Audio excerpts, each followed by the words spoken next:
Today we will be comparing and contrasting the universal curettes and the Gracey curettes.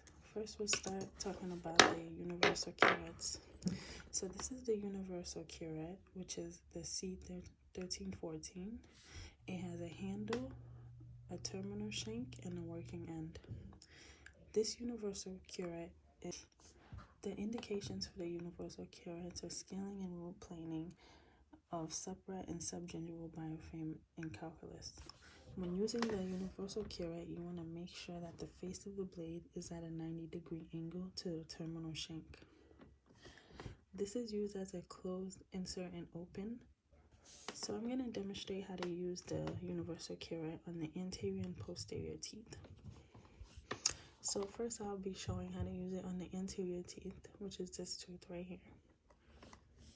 So first I'm going to want to find the correct working end. So I'll just put my instrument into proximally, and I would look at the V and make sure that it's eating towards me. So basically like a Pac-Man, it will be eating towards me, which is this way my towards surfaces. So I know that this is the correct working end. So when you use the universal curette, there is a close open insert. So coming in, you want to have your instrument closed. So I'm going to find my fulcrum. I'm going to fulcrum right here. So I'm going to come in at a 40-degree angle, and I'm going to close my instrument. Then I'm going to insert, then open. Then I'm going to make sure that I'm working on the toe third of the blade, and I'm going to activate the instrument. And as I'm going, I'm going to want to roll my instrument so that way I don't lacerate any tissue and try to get into proximal.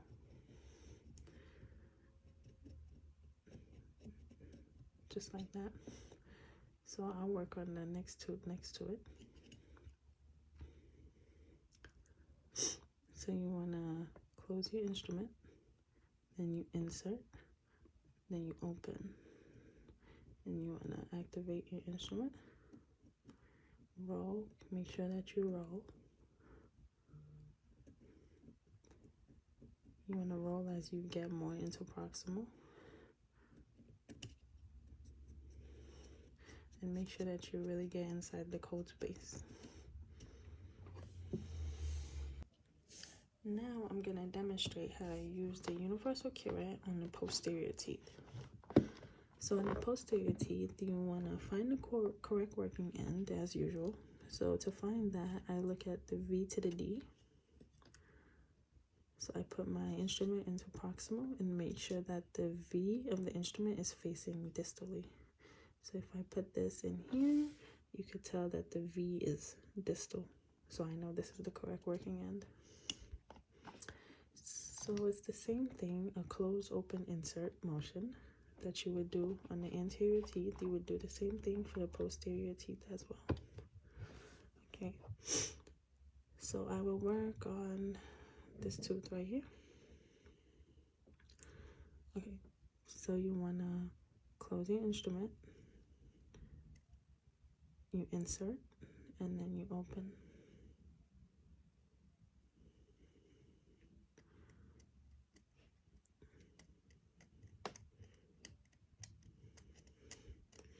And you want to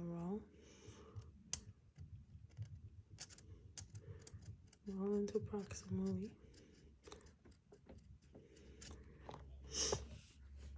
When you're working on that posterior teeth, you want to make sure that you work from the furthest tooth in the back and forward. So when doing this, you want to start at the distal line angle. So I will close my instrument, insert, and open.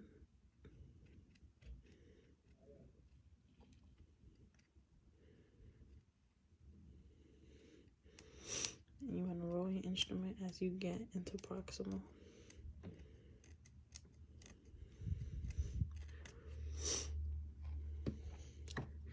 And then you would do the same thing for the lingual side, but you will flip your instrument. Make sure that the V is to the D. So you want to start at the distal line angle. You close, insert, and open. And you just rock your instrument. And then keep on rolling as you go until you get into proximal. Then you come out. You start at the distal line angle again. Close, open,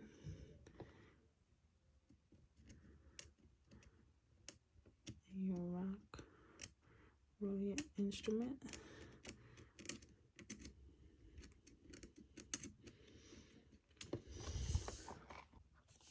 So next we'll be talking about the Gracey instruments. These are area-specific instruments, meaning that each instrument works on a different surface of each tooth. So there is the Gracey 1-2, Gracey 11-12, and the Gracey 13-14. So the indications for these instruments is area-specific curettes to remove supra and subgingival calculus. So as I said before, we have 3 instruments. The Gracey 1-2 is used on anterior teeth. Then we have the Gracey 11-12, which is used on posterior teeth, mesial surfaces.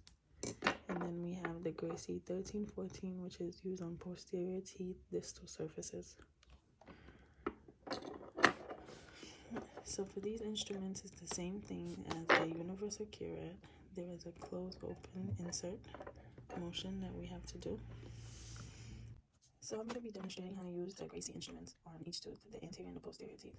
So for these instruments, you want to make sure that the face of the blade is at a 70-degree angle to the terminal shank. So I'll be demonstrating first the anterior teeth. So we'll be using the Gracey 1-2, which is only for anterior teeth.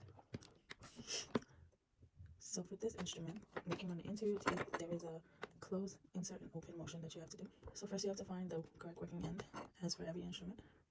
So the way I find the correct working end is I put my instrument on the tooth, and I want to make sure that it's hugging the tooth.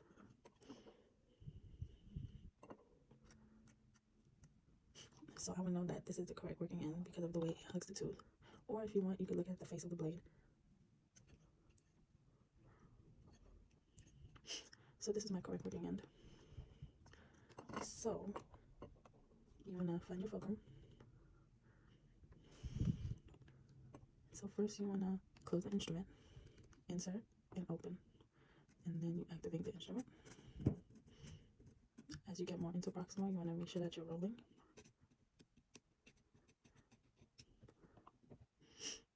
Close, insert, and open.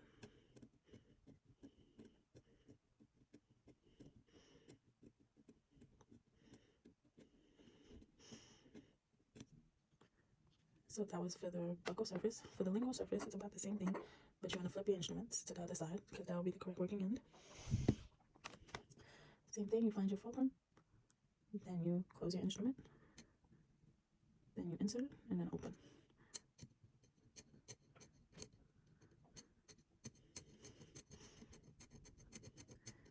Like that. Okay, so that was the anterior teeth. Now I'm going to demonstrate the posterior teeth. For the posterior teeth, we're going to be using 2 instruments because they are area specific. There's the 11-12 and the 13-14. So first we'll demonstrate with the 11-12. So the 11-12 is used on mesial surfaces only. But when you're working, you want to make sure that you start at the most distal tooth. So in that case, we will be using the 13-14 Gracey's, which is this one right here. So you want to find the correct working end, and I do that by looking at the V. So you want to make sure that the V is to the D. So this is the correct working end, like this. So you want to find your fulcrum. Make sure that you're working on the toe third of the instrument. So you're going to close, insert, and open.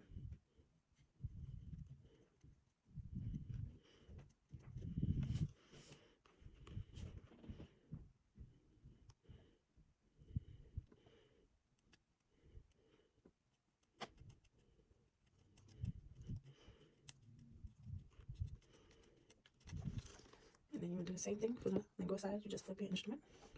Make sure that the V is to the D. You start, this is the distal we're working on. So you close, then you insert and open.